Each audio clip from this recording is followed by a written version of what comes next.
Hello, everyone from Geneva, WHO headquarters, and welcome to all journalists watching us online and all those watching us on our social media platforms. Today, as we have announced last evening and also this afternoon, we are having a virtual launch of a landmark collaboration to accelerate the development, production, and equitable distribution of vaccines, diagnostics, and therapeutics for COVID-19. The aim of this new collaboration is to make vaccines, diagnostics, and therapeutics for COVID-19 accessible to everyone who needs them worldwide. Because we have an increased number of speakers at the launch today, the event itself will go beyond 90 minutes probably, and therefore our next virtual press conference on COVID-19 will take place next Monday, that's 27th of April. I will give the floor immediately to Dr. Tedros, who will tell us more about the event and introduce guests.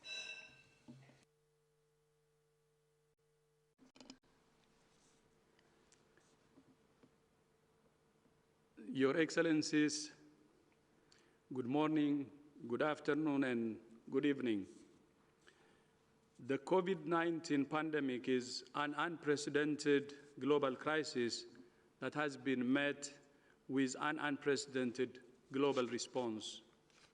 Research and development have played a central role. Since January, WHO has been working with thousands of researchers all over the world to accelerate and track vaccine development, from developing animal models to clinical trial designs and everything in between. We have also developed diagnostics that are being used all over the world. And we're coordinating a global trial on the safety and efficacy of 4 therapeutics against COVID-19. The world needs these tools, and it needs them fast. Past experience has taught us that even when tools are available, they have not been equally available to all. We cannot allow that to happen.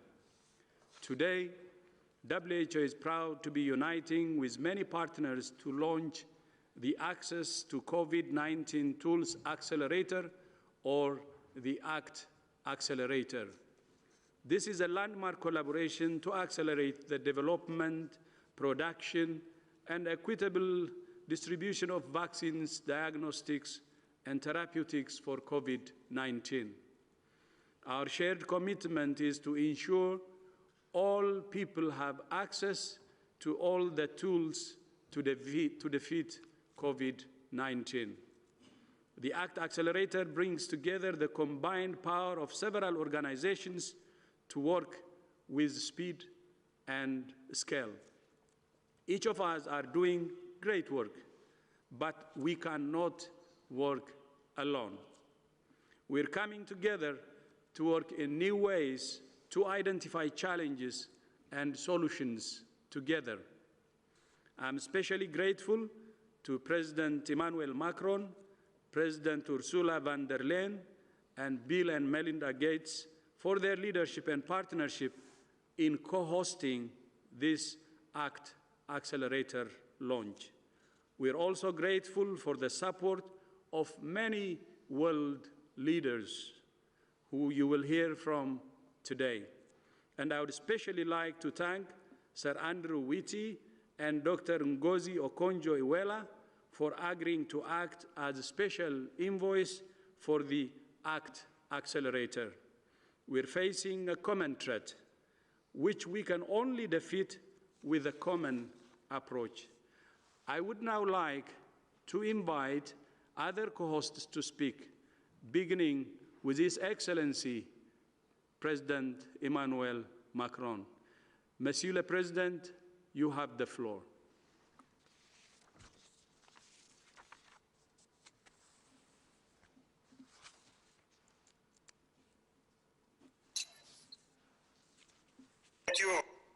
Thank you, Pedro, my friend. Merci beaucoup, cher ami, monsieur le secrétaire général des Nations Unies, mesdames, messieurs, les chefs d'État et de gouvernement, monsieur le directeur général de l'OMS, mesdames, messieurs.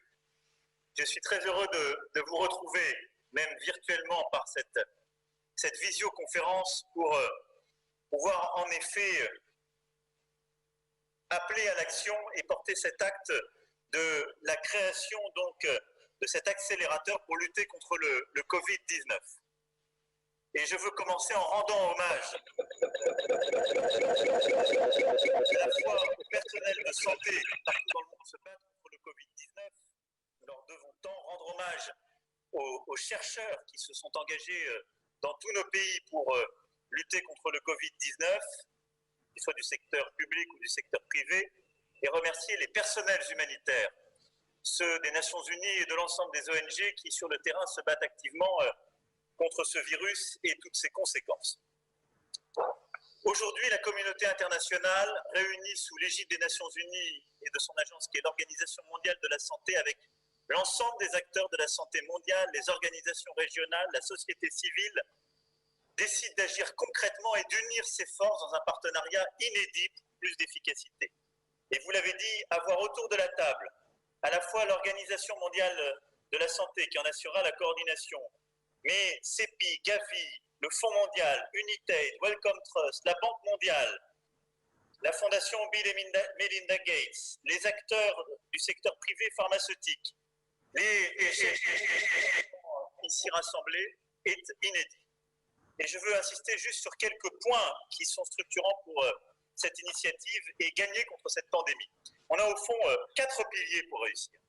Le premier pilier, c'est notre efficacité collective pour soutenir les systèmes de soins. Je vois mon ami Cyril Ramaphosa autour de cette visioconférence. On a eu l'occasion d'échanger compte tenu de son rôle et son leadership dans le cadre de l'Union africaine. Si on veut gagner contre ce virus, on doit soutenir tous les systèmes, et en particulier les systèmes primaires de soins, pour lutter contre toutes les pandémies, et en particulier le Covid-19.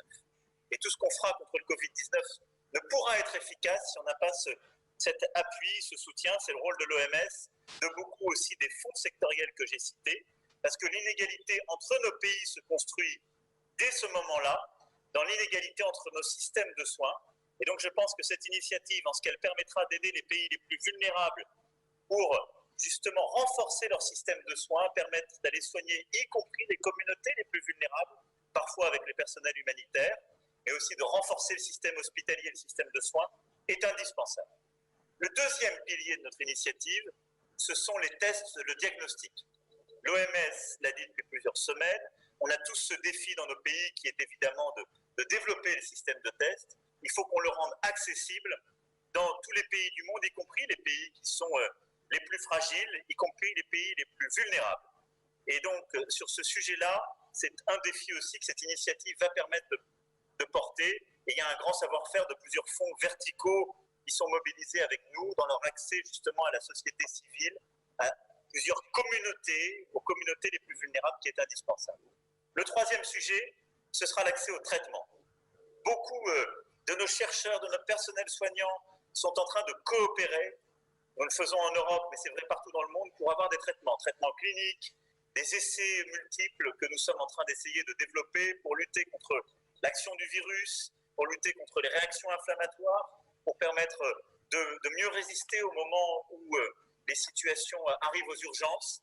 Il faut que ces traitements, nous puissions investir pour les accélérer, les développer, mais aussi en permettre l'accès à et ça, c'est un élément essentiel que cette initiative permettra de.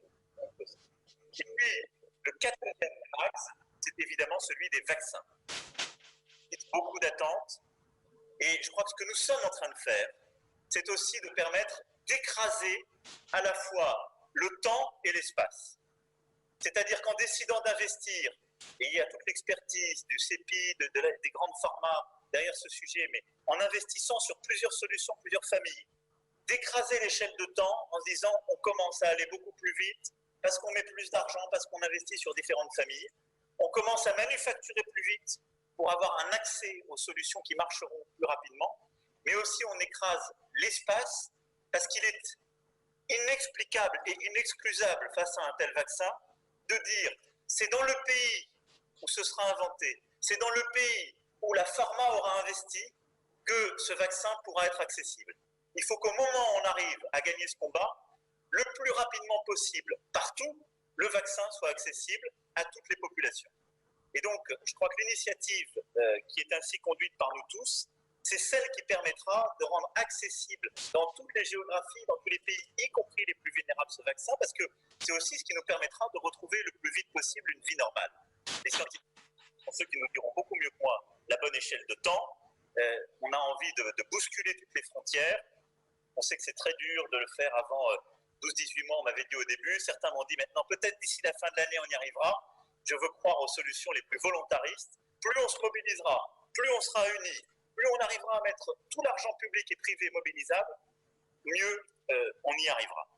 Nous allons maintenant continuer à mobiliser tous les pays du G7, du G20, pour qu'ils se mettent derrière cette initiative.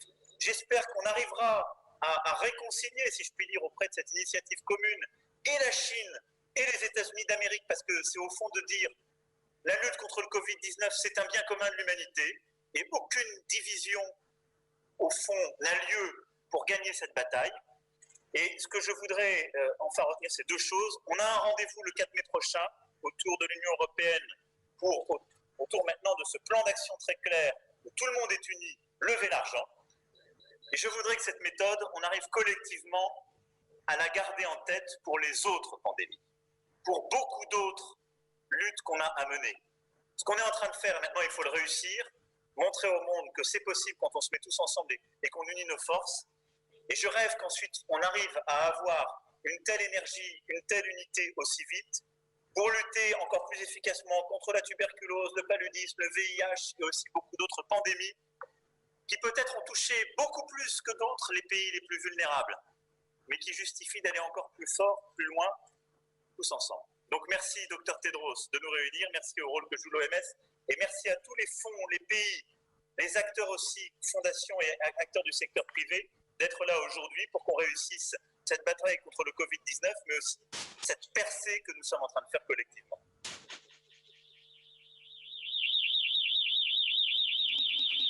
Thank you. Thank you so much, President Macron. Merci beaucoup.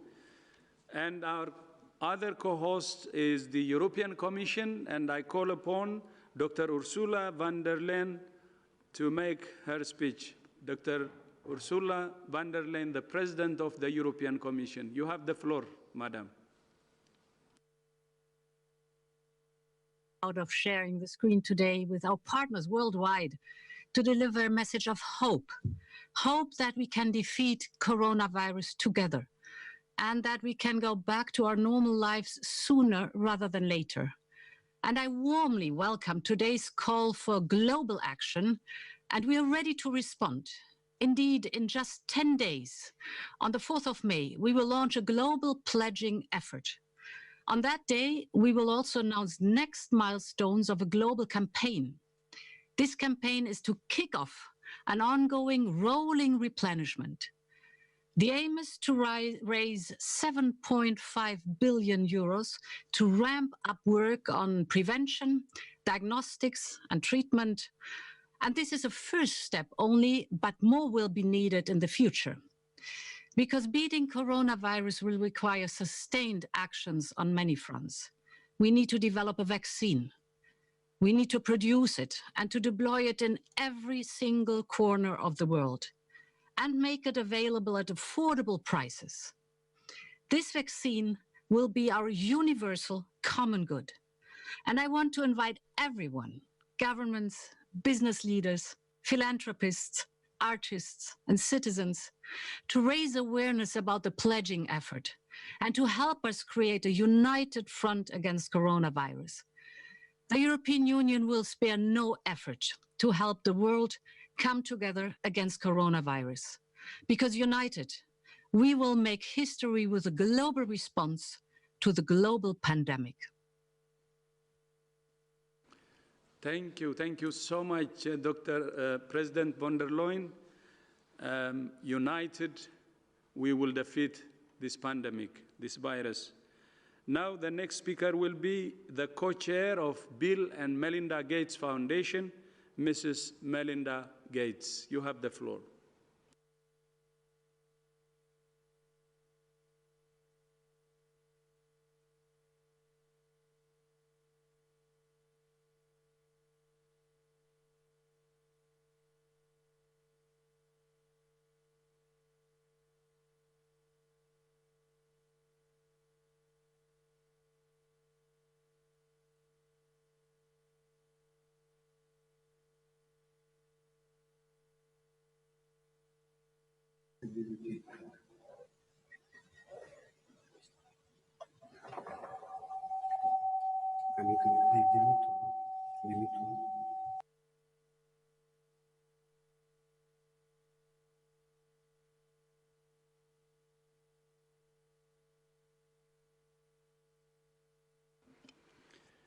Okay, I think we have a technical problem. We will come back again to Bill and Melinda Gates Foundation, and I will proceed to the next speakers. And the next speaker will be His Excellency, Mr. Antonio Guterres, Secretary General of the United Nations. Your Excellency, you have the floor. Thank you very much. This launch brings together world leaders, the private sector, scientific and humanitarian actors and other partners to promote health, keep the world safe, and advance the public good. Human health is the quintessential global public good. And today we face a global public enemy like no other. In an interconnected world, none of us is safe until all of us are safe. COVID-19 respects no borders. COVID-19 anywhere is a threat to people everywhere. The world needs the development, production, and equitable delivery of safe and effective COVID-19 vaccine, therapeutics, and diagnostics. Not a vaccine or treatments for one country or one region or one half of the world, but a vaccine and treatment that are affordable, safe, effectively, easily administered, and universally available for everyone, everywhere. A world free of COVID-19 requires the most massive public health effort in history. Data must be shared, production capacity prepared, resources mobilized, communities engaged, and politics set aside. I know we can do it. I know we can put people first. These new tools must be a very clear and essential example of a global public good. For too long, we have undervalued and underinvested in global public goods, a clean environment, cybersecurity, peace, and the list goes on. So let this be one vital lesson of this pandemic, the need for new urgency in support of global public goods and universal health coverage. We are in the fight of our lives, we are in it together, and we will come out of it stronger together. Thank you. Thank you. Thank you so much, Secretary General. Thank you so much for your leadership. And now I move to my own continent, Africa, and I would like to invite His Excellency, President Cyril Ramaphosa, President of the Republic of South Africa, and the Chairperson of the African Union. Your Excellency, you have the floor. Thank you very much, Dr. Tedros. I take this opportunity to congratulate the World Health Organization on the launch of this landmark global collaboration that brings together world leaders, health scientists, and business leaders. And I wish to commend the WHO for the excellent stewardship in the fight against COVID-19, and also want to single you out for the leadership that you are providing, Dr. Tedros. We are delighted with the work that you continue to do, and we want to pledge our support. The severe consequences of this pandemic will be experienced by all countries around the world for some time to come. I appreciate the timely launch of this collaboration, as now more than ever, the world needs solidarity and cooperation to mobilize and guide all efforts and drive delivery towards equitable access to new COVID-19 diagnostics, therapeutics, and vaccines. The WHO has been instrumental in supporting African governments with early detection of the pandemic, the training of health workers on the continent, and also in strengthening surveillance in communities, including working with a network of experts to address the containment and prevention of the pandemic. Many of us will know that Africa is extremely vulnerable to the ravages of this virus and is in need of every possible support and assistance. As Africa, we are pleased to be part of the global effort that we are all involved in to tackle this pandemic. For its part, the African Union is handling the epidemic through its Africa Center for Disease Control and Prevention, which is guiding the continent working together with the WHO. We have also initiated a COVID-19 response fund to direct resources to bolster the continent's response. So for us, it is really a joy to be part of this effort to raise resources in order for all of us to get engaged in fighting against this pandemic. And to date, a number of countries on the continent have contributed money towards this effort. All our efforts complement each other. We see this launch as an important milestone to galvanize global support and to help accelerate the work that the WHO is doing. I want to conclude by saying Africa stands ready to provide the necessary support to the work that is being done and to this effort and to the WHO and to its leadership in Dr. Tedros. So I take the opportunity now to call upon the international community for the sake of all humanity to continue to support in fighting against this invincible enemy. So we're really delighted to be part of this collaboration, and thank you very much for making us part of this. Thank you, Tedros. Thank you very much, President Macron. Thank you very much to the Secretary General of the UN as well.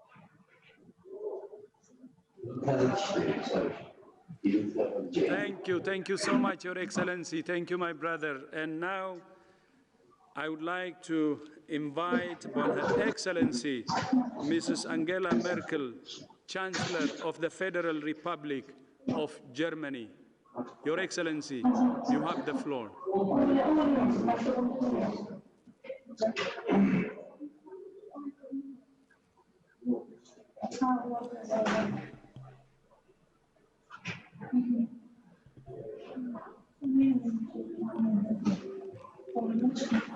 We're having some technical issues. Can we just invite anyone who may be unmuted to mute? Yes. Thank you.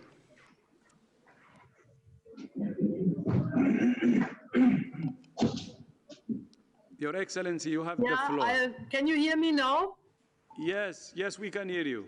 Okay, also guten Tag und guten Nachmittag, guten Abend, guten Morgen. Ich freue mich, hier dabei zu sein, wenn heute der Startschuss gegeben wird für diese so wichtige Konferenz am 4. Mai, die sich dem Kampf gegen Covid-19 widmet. Wir sind uns alle einig, dass diese Pandemie die größte Herausforderung seit Jahrzehnten ist, und ich bin sehr dankbar, dass die Weltgesundheitsorganisation ich freue mich, dass die globalen internationalen Gesundheitsakteure sich zusammengeschlossen haben und ganz im Sinne des Sustainable Development Goals Nummer 3 der Gesundheit hier eine Initiative ergriffen haben. Wir werden dieses Virus nur besiegen, wenn wir unsere Kräfte bündeln und eine schlagkräftige Allianz bilden. Die Gesundheitsakteure haben dies bereits getan, und wir sind von deutscher Seite aus bereit, dies politisch mit all unseren Kräften zu unterstützen. Und ich bin auch der Europäischen Union sehr dankbar, dass sie hier die Dinge auch mit in die Hand genommen hat.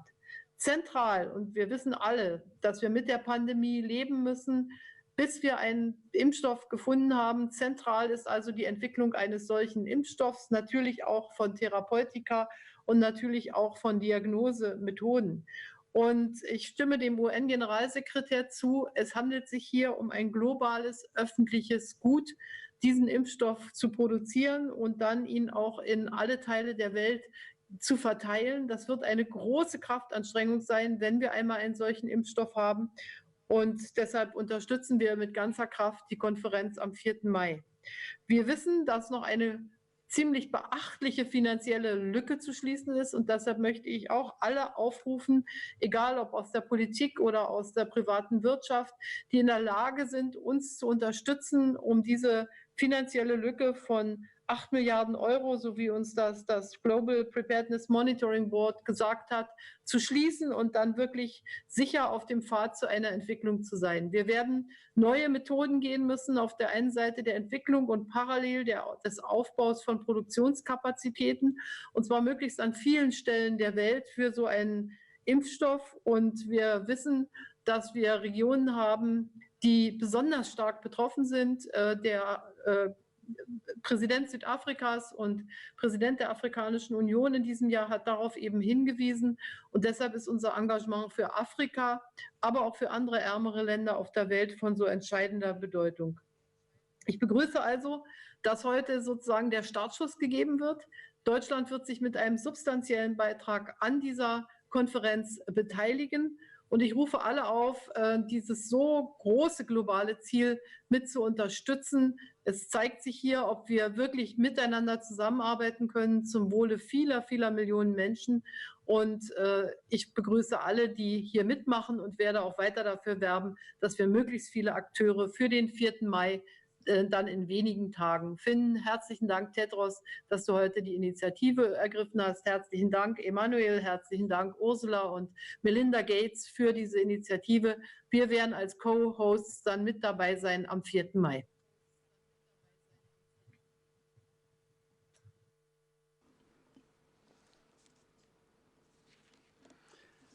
Vielen Dank, Your Excellency. Thank you so much for your leadership. Now we move to Latin America, and I would like to invite His Excellency, Mr. Carlos Alvarado, President of the Republic of Costa Rica. Your Excellency, you have the floor, and thank you so much for joining.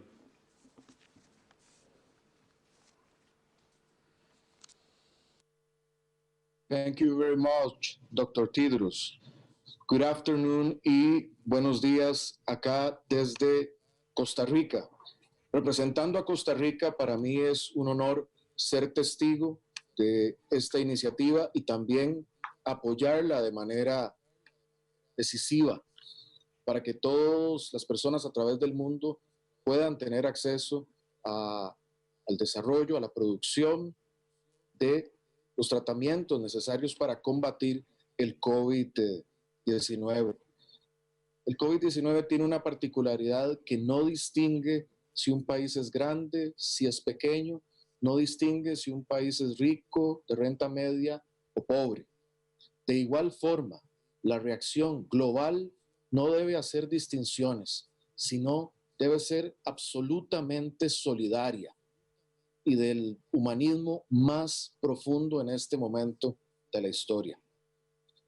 Costa Rica respalda profundamente el multilateralismo y hoy que más que nunca lo necesitamos.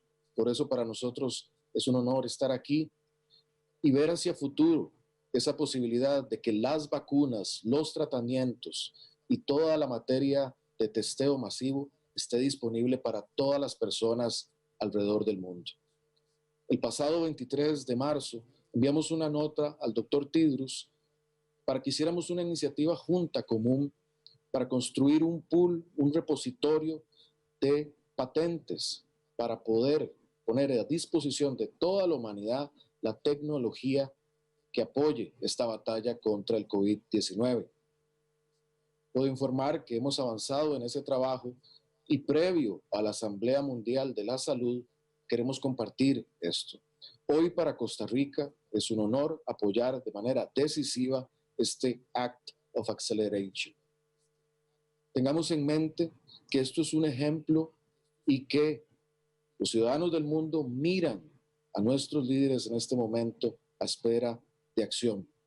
Así como se está actuando en el campo de la salud el día de hoy, tiene que ser un ejemplo para que también actuemos en otros campos, como las finanzas de todos los países alrededor del mundo, pues esta situación pone mucho estrés a nuestras haciendas públicas. Felicitar a todos los co-hosts que lanzan esta iniciativa y desde Costa Rica todo nuestro apoyo y enviarles un caluroso saludo a la distancia. Venceremos el COVID juntas y juntos. Gracias, Dr. Tedros, my brother.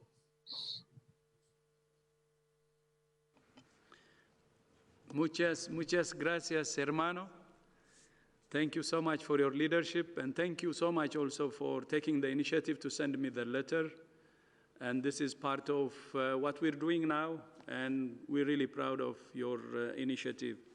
And now we move into Italy, and I would like to invite His Excellency, Mr. Giuseppe Conte, President of the Council of Ministers of the Republic of Italy. Thank you. Grazie mille for joining, Your Excellency. The floor is yours.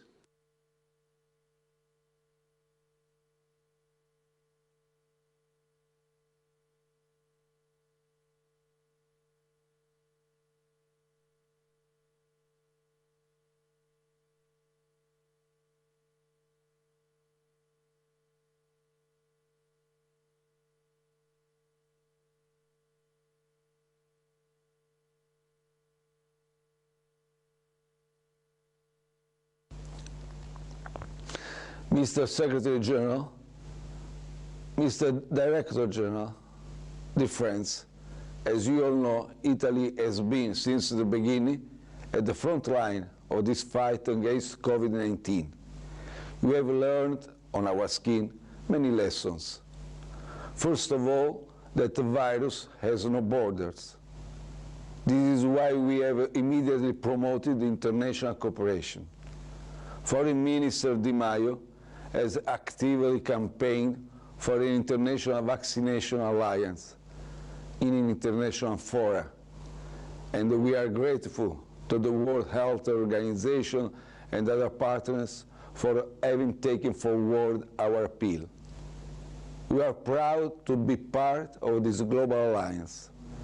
I would like to dedicate its launch to those who lost their lives in the fight against COVID-19 and to those who are still struggling.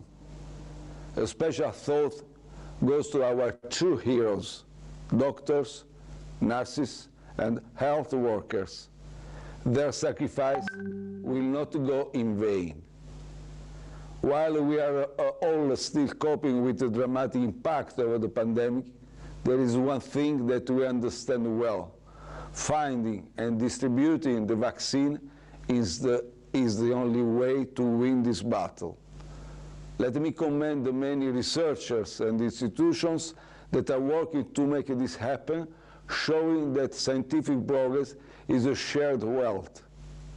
As leader, though, it's our responsibility to support their work by promoting good governance, transparency, mutual accountability, in order to ensure universal, equitable, and accelerated access to the vaccine and treatments.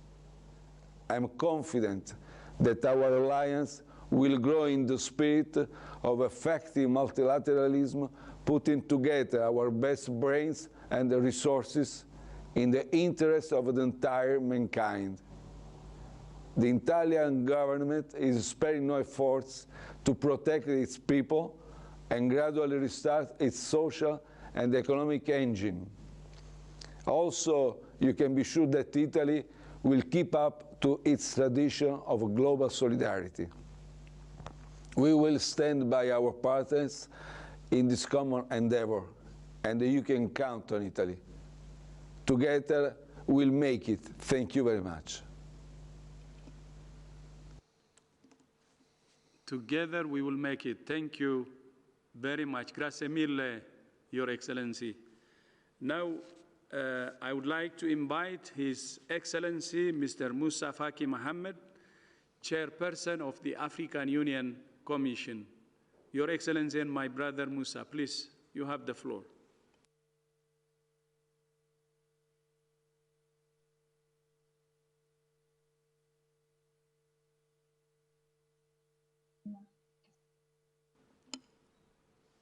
I think voice is not. Excellences, Mesdames et Messieurs les chefs d'État et du gouvernement, Monsieur le secrétaire général, Monsieur le directeur général, continent de 1,3 milliard d'habitants et dont les systèmes de soins ne sont pas des plus performants, l'Afrique s'est dotée d'une stratégie continentale conjointe pour lutter contre le COVID-19. Cette stratégie repose sur la coopération, la coordination et la collaboration. Notre conviction est que ce n'est que par le biais de l'innovation et la science que nous gagnerons la bataille contre le COVID-19. Innovation pour le développement des diagnostics, innovation pour le développement des vaccins, innovation pour le développement des traitements. L'Afrique comme continent est fortement engagée à collaborer avec tous les partenaires, États, acteurs du secteur privé, organisations internationales sous-régionales, instituts de recherche, ONG, société civile, pour faire avancer toute innovation basée sur la science et l'éthique de nature à contrôler et à terme vaincre le COVID-19. L'Afrique participera et collaborera à travers son instrument qui est Africa CDC à tous les efforts garantissant un accès à temps opportun et de façon équitable. J'insiste sur le mot équitable au niveau diagnostic et plus tard au vaccin et au traitement. En écrasant le temps et l'espace, pour reprendre la formule du président Macron, c'est absolument essentiel. L'Afrique encourage vivement tout le monde à financer cette œuvre salvatrice. Montrons-nous tous à la hauteur de la responsabilité qui est la nôtre. Il y va de la survie de l'humanité tout entière. Le jeu vaut plus que la chandelle. Je vous remercie.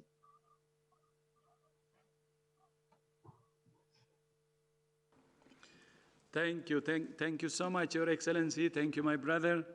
Thank you for your leadership and for the continent-wide strategy that you're leading.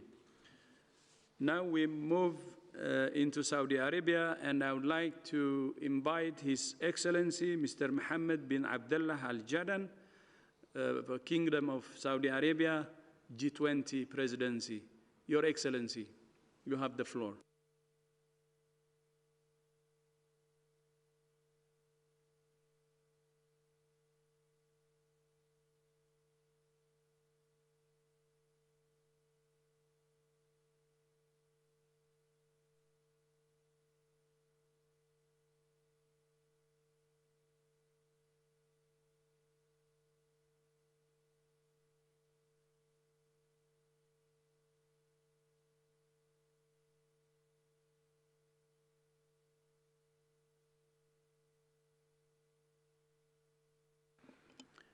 Okay, I think we have a technical problem. Can you hear me, Your Excellency?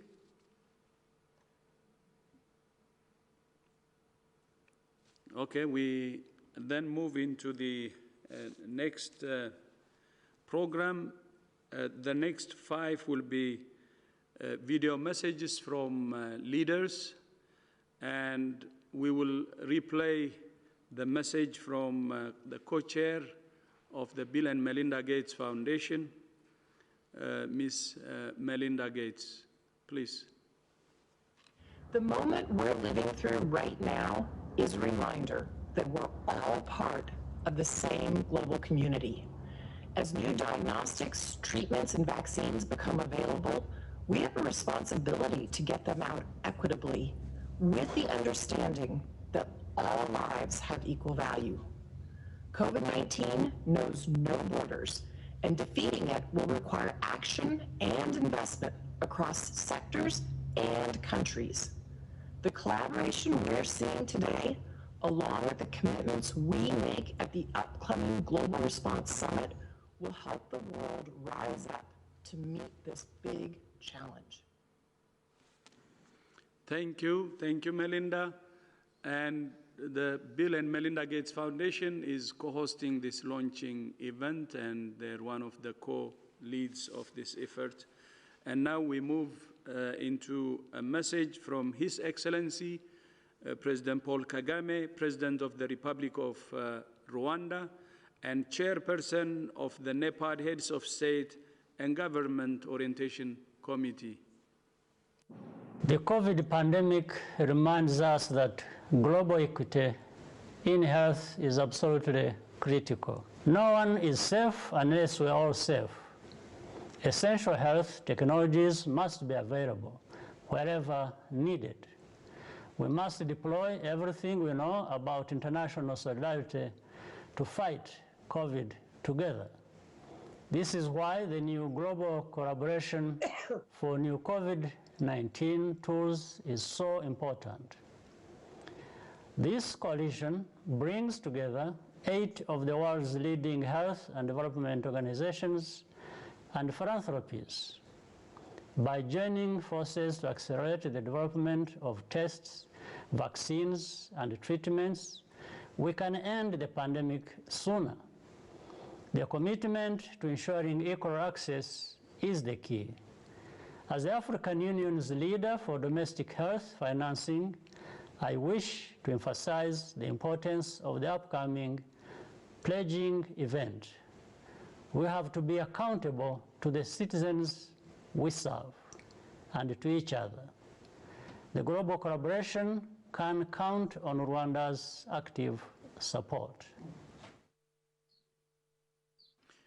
Thank you. Then now His Excellency Mr. Muhyiddin Mohamed Yassin, Prime Minister of Malaysia and Chairperson of the Asia-Pacific Economic Cooperation, APEC.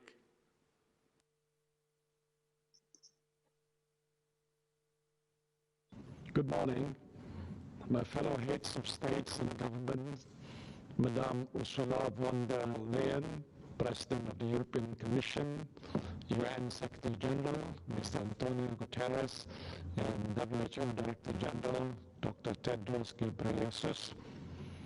I am honored to join this important global call. COVID-19 has impacted all of our lives and the global economy in ways never before experienced in living memory.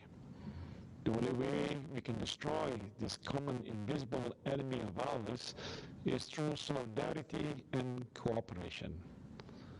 The world needs to come together to coordinate our efforts and expedite the development of effective tools to stop the spread of this disease. The role of the United Nations remains one of our strongest modalities to curb this pandemic in a manner that can ensure that the arsenals in this war that we are fighting can reach everyone, everywhere, in the shortest time possible. Never before has the clarion call to leave no one behind been more important than it is now. Malaysia therefore fully supports this landmark global collaboration to accelerate development and production of tools and vaccines and to assure equitable global access to new COVID-19 essential health technologies. Malaysia is fully committed to being part of this time-bound effort and to take on the manufacturing of some of these tools and vaccines as they become available. And I urge leaders across the globe, donors, the private sector, and the scientific community to support this important effort to win this war against COVID-19. Thank you. Thank you. Now we go back to Riyadh. I think we're reconnected. Assalamu alaikum wa rahmatullahi wa barakatuh, Your Excellency, Mr. Mohammed bin Abdullah Al Jadan, Kingdom of Saudi Arabia, the G20 President. Your Excellency, you have the floor. Thank you very much, and good afternoon and morning or evening, Your Excellencies. Let me begin by thanking the global health actors, Bill Melinda Gates Foundation, CB, Gavi, the Global Fund, UnitedAid, Wellcome Trust, the World Bank, and the WHO for launching this initiative. And I also wanted to thank WHO for taking the effort in hosting this important event. I would like also to thank every head of state, every other participant who's with us today and making the time to support this initiative. We are still faced with an extraordinary uncertainty about the depth and duration of this health crisis. And the world counts on us to come together and cooperate to face this global challenge. The Saudi G20 presidency took the lead and worked with its partners and relevant organizations to respond to the COVID-19 pandemic. The G20 will continue reinforcing the global cooperation on all fronts, and most importantly, in closing the immediate financing gap for the health sector. Today, the Saudi G20 presidency launched a page on its Saudi G20 website, the g20.org, to track contributions towards meeting the health financing gap of $8 billion as outlined by the Global Preparedness Monitoring Board. As of today, about $2 billion have been pledged, which leaves about $6 billion of remaining gap. Saudi Arabia has already pledged $500 million to the relevant international organizations in the global health to support the global efforts. This contribution will support emergency and preparedness response, developing and deploying diagnostics, therapeutics, and vaccines, and contributing to ensuring sufficient supplies of protective equipment for health workers. It is critical to continue investing to accelerate development, production, and equitable global access to new COVID-19 essential health technologies. Therefore, we welcome and strongly support this initiative. But this is not enough. We might face a similar situation in the future, facing a virus that is deadly, disrupting the lives of people, and pushing nations to shut their borders and impose lockdowns. In order for us to deal with future pandemics effectively, we have to invest in strengthening our preparedness and response systems.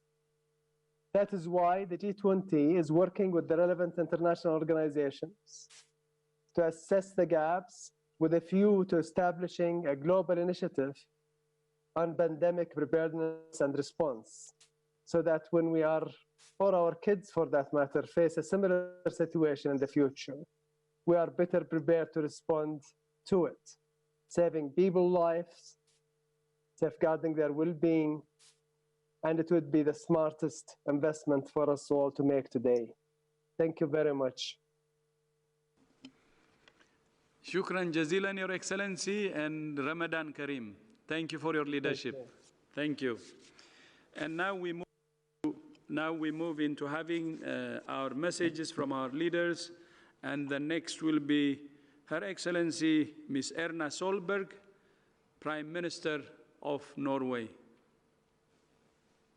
People and governments across the world are now asking the same urgent questions. How can we test enough people for COVID-19 infection? How can we give better and more effective treatment to those who are ill? And how can we secure fair distribution of vaccines when available? With the launch of this global collaboration, we have a unique opportunity to answer these questions. By committing to working together, we can accelerate development and production of diagnostics, treatments, and vaccines against COVID-19. And we must commit to a system of fair global access, because as long as the virus is active somewhere, we are at risk everywhere. Norway supports this unique collaboration. I encourage all others to do the same. In the fight against the coronavirus, we must leave no one behind.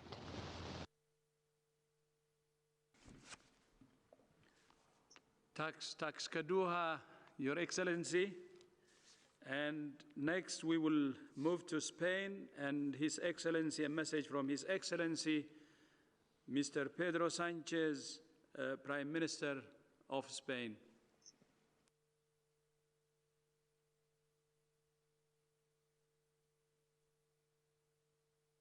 Hello, my name is Pedro Sanchez. I'm the Prime Minister of Spain. We are in the midst of an unprecedented crisis, but we have the chance to act decisively and come out stronger from it. As long as there are people infected anywhere in the world, none of us will be safe. I am committed, my country is committed to doing whatever it takes to avoid anything similar from happening again in my country, Spain, or anywhere else.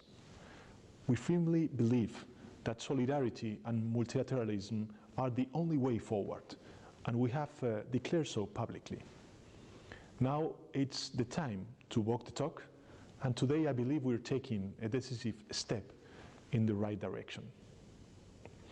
Spain, my country, is firmly committed to the leadership of the United Nations and to the central role of the World Health Organization in dealing with the global efforts to fight the pandemic and its impacts on people and prosperity. Going forward, we must strengthen the multilateral architecture and enable it to respond faster and more effectively. In order to counter COVID-19, we need vaccines, effective treatments, and fast and reliable tests. We need them soon. And most importantly, everybody needs them. Everybody needs them. It is imperative to develop the capacity to produce and distribute them at a scale and at affordable prices. They must be accessible to everyone and every country in the world. In the fight against COVID-19, no one should be left behind. We must move away from fragmented individual efforts towards a collaborative approach. The magnitude of investment needed, the risks attached, the fear from regulatory and market change are all real obstacles in the quest for a vaccine. No private company, no government, no country alone can escape them. Partnerships are the only solution. Today, we're calling for action. Together, we can find the tools needed to address the crisis faster and better. Spain, my country, stands with you. My dear friends, you can count on our full support. Thank you very much. Muchas gracias. Muchas gracias, Your Excellency. Now, a message from His Excellency, Mr. Dominic Raab, Secretary of State of Foreign Affairs and Commonwealth Affairs, United Kingdom of Great Britain and Northern Ireland. I would like to use this opportunity to appreciate my friend, Prime Minister Boris Johnson. He has been very, very keen on this initiative from the start and following up even while he was still unwell.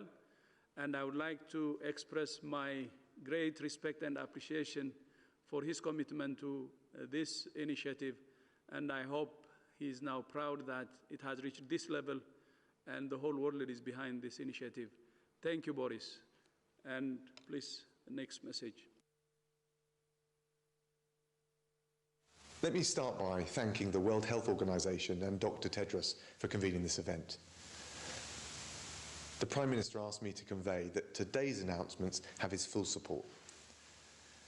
Now, we all know that COVID-19 is the biggest global threat the world has faced in a generation. For our part, the UK is striving to tackle the effects of the virus at home, whilst at the same time galvanising international action to drive the development of and fair access to a vaccine. The UK is one of the biggest donors to the international response.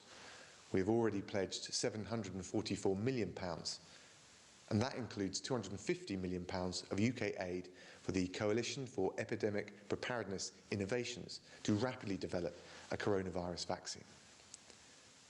We're supporting the University of Oxford and Imperial College London in their research to develop vaccines, contributing £42.5 million to support their work through clinical testing. And yesterday, the University of Oxford started phase 1 human safety trials. But as coronavirus has shown, in our interconnected world, diseases have no borders. And so it's only through coming together and collective solutions that we'll be able to defeat this virus. That's why the UK is proud to support the WHO's call to action. We welcome global health partners coming together to accelerate progress towards a vaccine. And we look forward to supporting the Global Coronavirus Response Summit on the 4th of May, which will drive forward our collective global effort to tackle coronavirus. It will ensure that desperately needed resources for research and development of new vaccines, therapeutics and diagnostics are made available so that we can overcome this disease. And we also look forward to working with Sir Andrew Whitty and Ngozi Okonjo-Iweala in their role as the new vaccine envoys. The UK will host the Global Vaccine Summit virtually on the 4th of June, where we need to fully fund Gavi and make sure Gavi's expertise and capacity are at the heart of our efforts to ensure equitable access for any vaccine. And just finally, I want to say the UK is proud to be standing side by side with our international partners in the fight against coronavirus. By working together, we can develop an affordable vaccine which is accessible to everyone who needs it as quickly as possible to end this pandemic once and for all. Thank you, Your Excellency. Now we move to our key partners. They have been waiting online, listening to our leaders from all over the world. And I will start with Dr. Seth Berkley, Chief Executive Officer, Gavi, the Vaccine Alliance, who has been working very hard to make this launching a reality. My brother, you have the floor. Seth.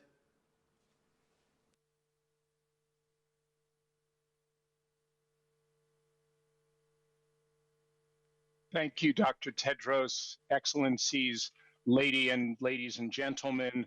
COVID-19 is truly a global problem and requires a global solution. To do so, we need the best science globally and to bring those solutions to all people.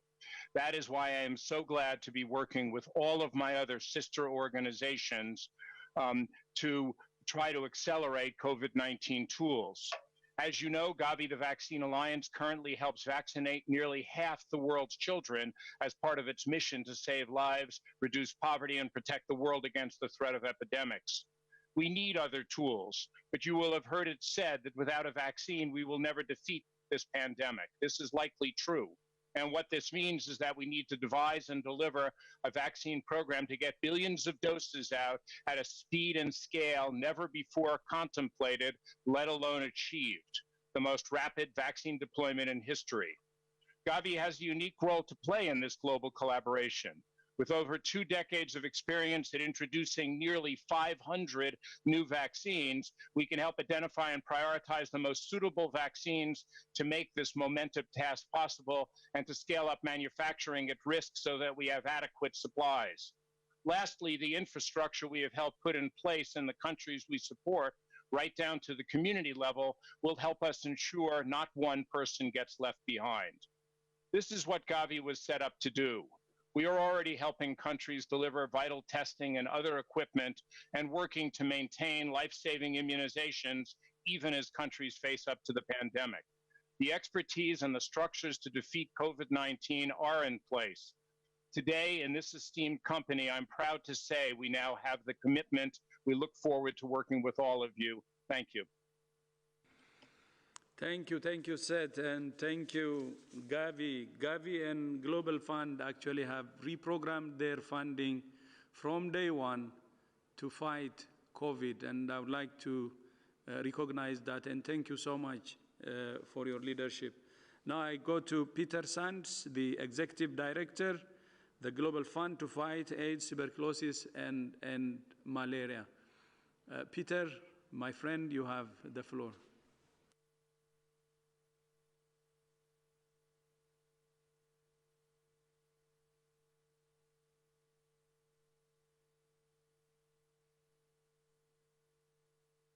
Right.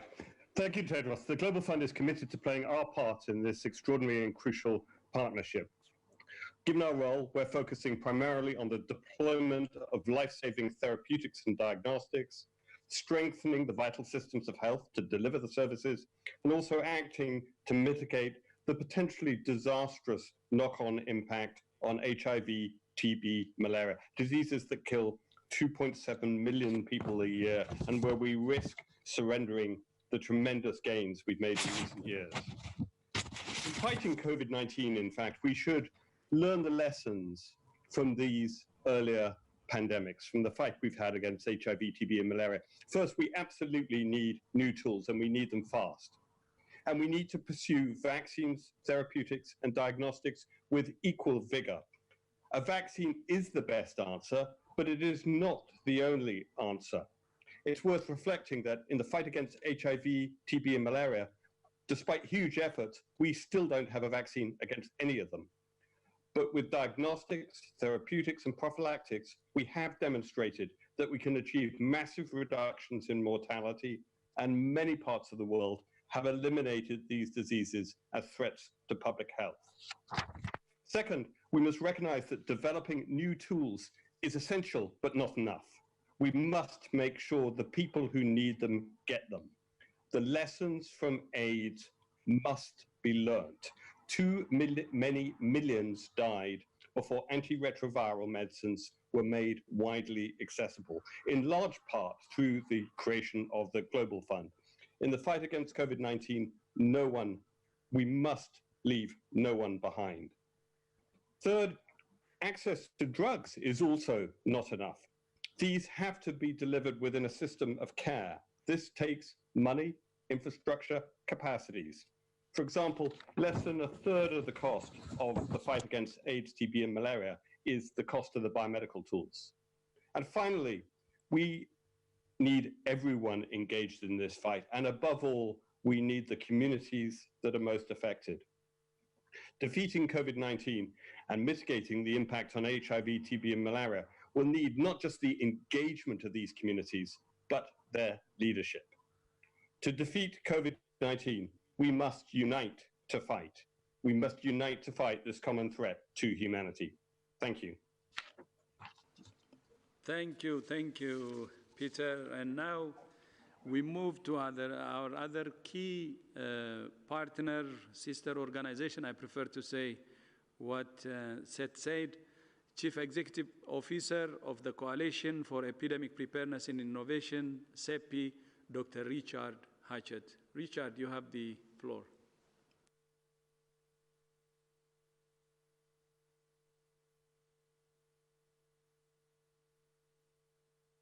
Thank you, Dr. Tedros.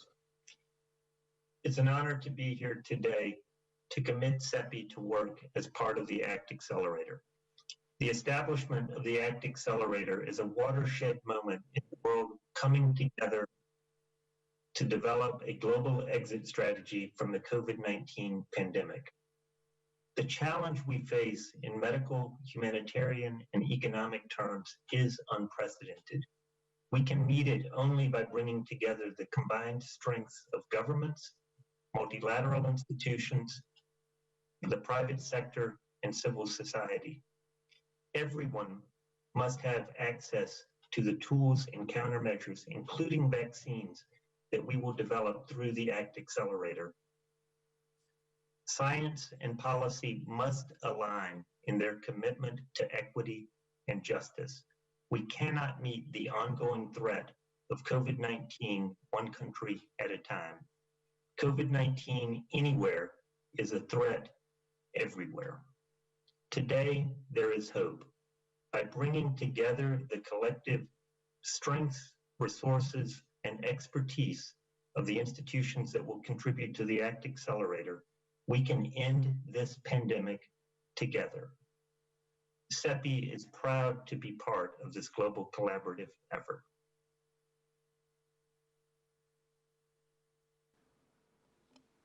Thank you, Richard. Thank you so much for your partnership.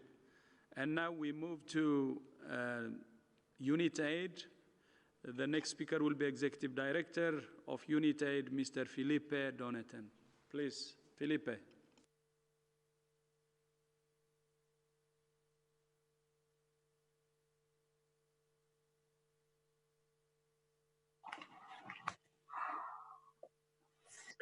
Thank you to Dr. Tedros, Your Excellencies, dear colleagues, ladies and gentlemen. These extraordinary times demand that the global health community stand in solidarity to find solutions to defeat and eliminate COVID-19. We also need to take care of people who were and still are under threat of other diseases. And just to pay attention, tomorrow is also the Malaria Day. But this global threat requires an unprecedented global response. The launch of the ACT Accelerator today is key to strengthen and accelerate the world coordinated response against COVID-19. We all know that we need a vaccine, but also, as soon as possible, we need test and treat approach that requires new treatments, better and faster diagnostic. This solution needs to work everywhere, including countries with weak health systems, and we need to ensure access to all those in need, including health and community workers. And we believe we, as part of the health community and with industry, we can make it. To succeed, we must rely on science and good R&D and ensure equitable and affordable access to this new tool. This is also the core activities of UNITE's mandate. This requires close collaboration with all partners in the response. This is the commitment we are making today. UNITED has already started and will actively collaborate alongside partners supporting an urgent and ambitious response to the COVID pandemic. It is the combat of our life, and we will do everything we can to succeed. Thanks for the head of states from the north and the south. Thanks for WHO to help all of us to make this happen for the people of the world. Thank you.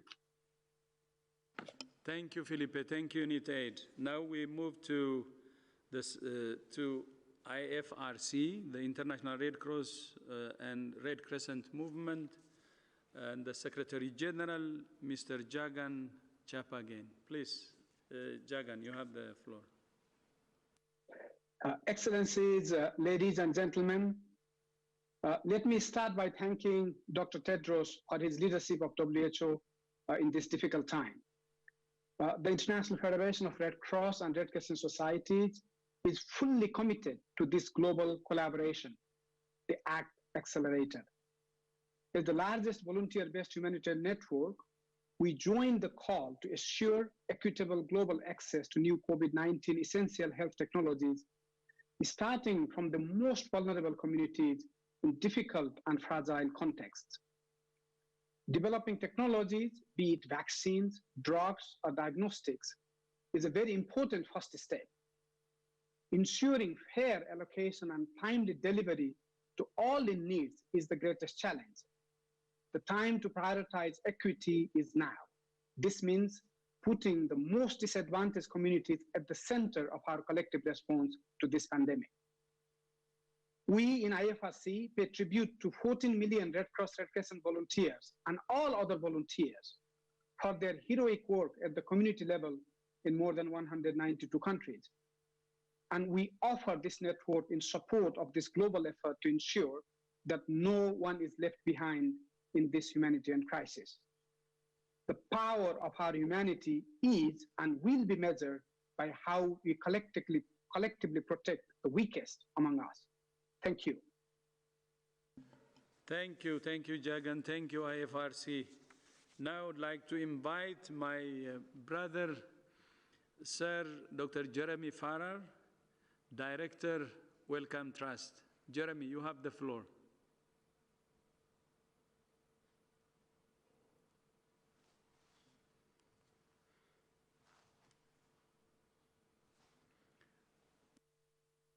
Dr. Tedros, Your Excellencies and colleagues from around the world, thank you very much for bringing us together. Amidst the horror of this pandemic, this partnership does offer us our greatest hope, and also by bringing everybody together, the greatest chance to deliver. The whole world is affected, and the whole world must come together to find an equitable way through this. We must leave no one behind, as we've heard repeatedly today. Physical distancing, testing, isolation, and the best clinical care are absolutely crucial now. But this is now a human endemic infection. It will not disappear. This is not SARS. The only true exit strategy is through science and the manufacturing of that science and the equitable distribution to the world to make sure everybody receives it independent of their ability to pay. And we do need all. We need diagnostics, we need treatment, and we need vaccines, and we have to have the capacity to deliver them, not just make them. This is what this unprecedented partnership can, and this is what this unprecedented partnership will deliver. Thank you to the inspirational comments and support from all the world leaders, to the WHO, to the global agencies, to citizens and to philanthropy, and also to the private sector who have come together under the coordination of the WHO in an unprecedented way to address an unprecedented crisis. A chance to end this pandemic through multilateralism.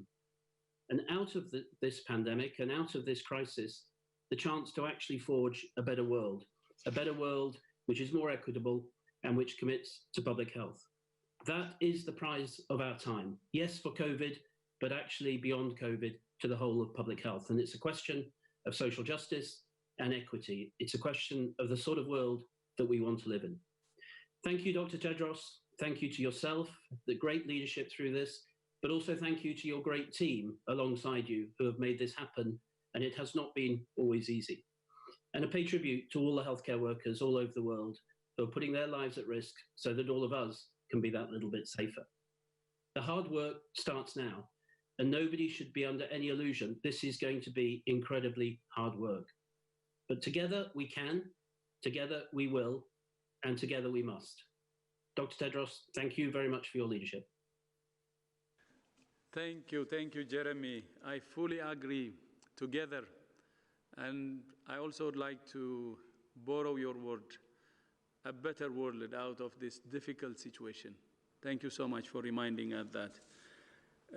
You have heard from our political leaders, our agency leaders, and now the next group will be the business leaders. We don't believe that this initiative will succeed without the private sector. So I have colleagues who will be speaking representing the private sector. The private sector is central to the success of this initiative. And I would like to invite Mr. Thomas Coney, Ambassador Thomas Coney, Director General, International Federation of Pharmaceutical Manufacturers, IFPMA. You have the floor, Thomas.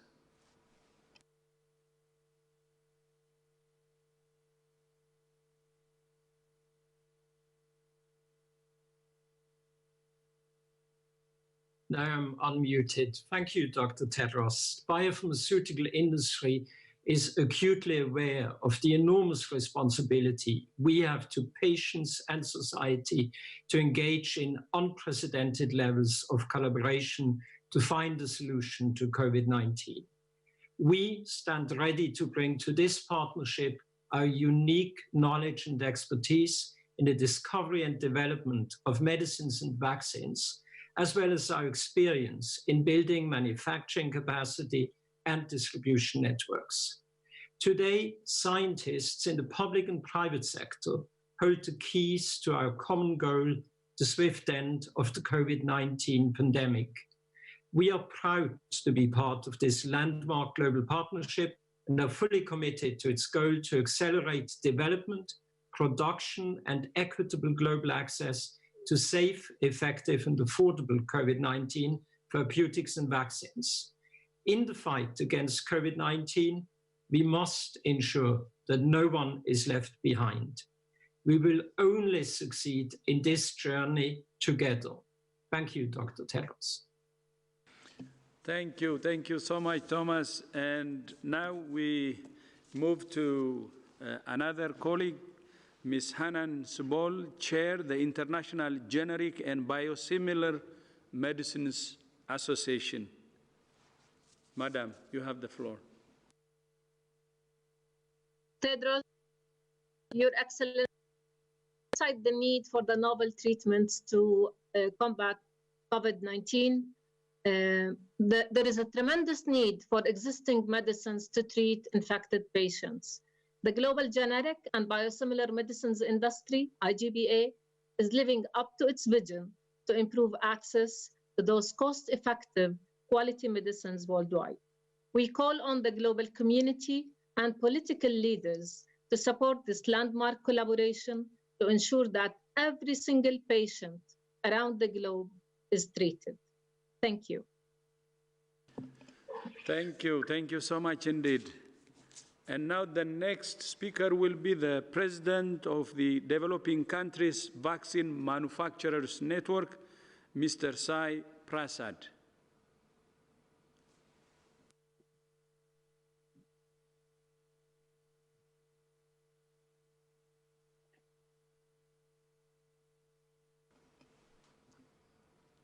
I think if you can unmute probably. Thank you. Yeah, thank you, Dr. Tedros. We, the Developing Country Vaccine Manufacturers Network, hereby express our steadfast commitment to support COVAX's objectives. Our network of manufacturers supply more than 3 billion doses of vaccines in 170 countries every year. Our commitment to COVID access is expressed in 3 distinct ways. First, many companies in our network are developing vaccines against COVID-19. Second, our network of manufacturers are based across countries around the world with manufacturing facilities, capacities, and expertise, which are ready to be deployed when vaccines are available for COVID-19. Third, and most importantly, we continue to manufacture and supply other life-saving vaccines which are critical for global public health. Dr. Tedros, the co-hosts, Your Excellencies, we appreciate the opportunity to serve the global community with this call to action. And we leave you with the statement, leave no one behind. Thank you. Leave no one behind. Thank you, Dr. Prasad. Namaste. Thank you so much. Namaste. Thank you. So we have listened to our political leaders, agency leaders, business leaders, and now I will move into our other speakers. 2 of them are special envoys, Dr. Ngozi Okonjo-Iweala, and also Sir Andrew Whitty. So I will start with Ngozi. My sister, you have the floor, and congratulations, and thank you also for accepting our challenge to be a special envoy for this very, very important initiative, ACT and Accelerate. Thank you. Ngozi.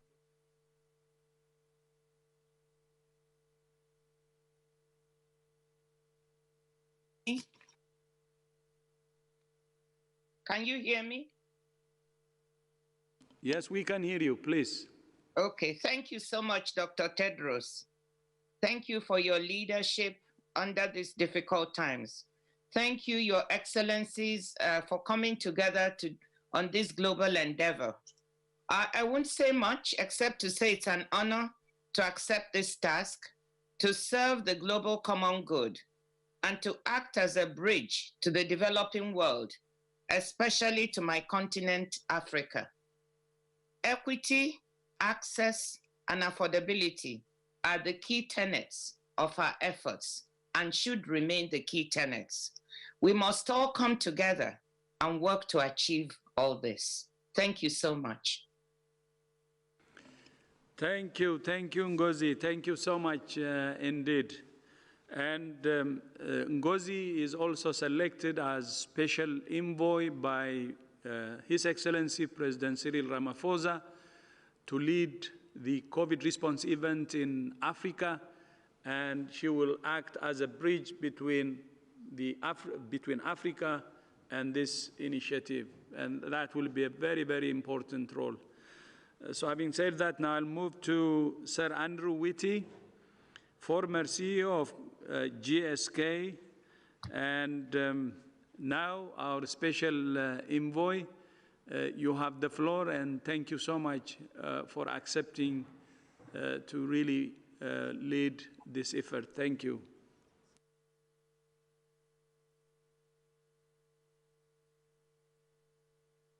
Dr. Tedros, thank you very much for this opportunity. I'm humbled to have been asked to undertake this role to support this unprecedented coalition. And all I want to say simply today is I'm absolutely committed to working with all of the partners to build on all of the work that's been done already, to avoid duplicating work, to help catalyze the fantastic efforts that have already been undertaken, with a mission to achieve great equitable access to the various tools that we know we need to deal with this pandemic. Please count on me for open-minded, energetic support and engagement. And I simply ask in return for your support and collaboration in helping us to work forward to bring this to an end as quickly as possible. Thank you. Thank you so much, Sir Andrew Whitty. So we're coming to the end of our launch. Thank you so much to all our political leaders who have given your support and for your leadership. And thank you also to our agency leaders, to our business leaders, and also to our envoys. This is everybody's business, as you said, and we will do everything to make this initiative a success as partners.